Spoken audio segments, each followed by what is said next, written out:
la RTS a bénéficié de 13 419 551 696 francs CFA dans l'acquisition d'équipements de dernière génération, dont du matériel d'exploitation radio et TV.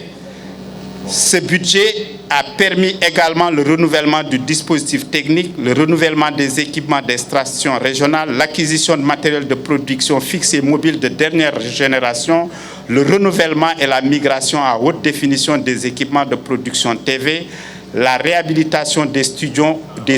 et réseaux de diffusion radio et, last but not least, le renouvellement du parc automobile. Si nous avons pu bénéficier d'un tel soutien, c'est parce que, Excellence, Monsieur le Président de la République, vous nous avez fait très tôt comprendre les enjeux liés à la souveraineté dans les équipements et à l'importance de la formation audiovisuelle.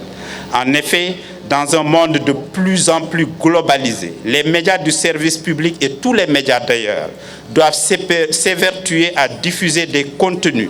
qui préservent et densifient les liens sociaux. Le monde est devenu certes un village planétaire, mais il est surtout devenu, grâce aux nouvelles technologies, un lien d'expression plurielle, mais aussi de l'expression de la singularité.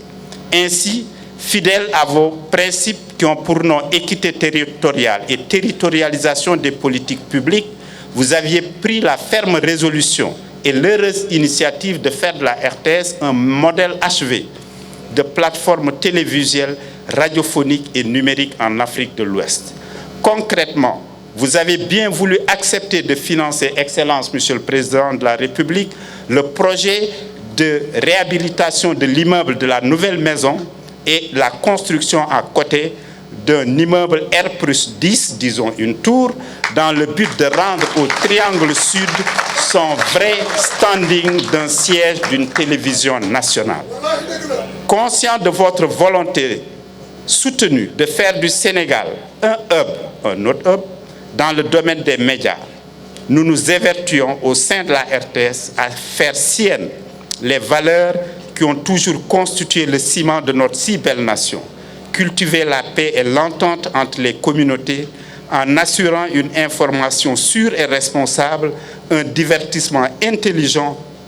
et une éducation en conformité avec notre commune volonté de vivre ensemble. C'est d'ailleurs dans ce sillage, Excellence,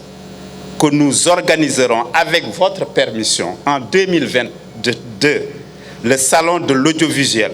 en partenariat avec le CICES, comme le Rwanda le fait, comme la Côte d'Ivoire le fait. Nous souhaitons en faire un grand moment de célébration des 50 ans de la télévision de la RTS. Nous ne doutons pas un seul instant que votre accompagnement nous sera assuré, Inch'Allah.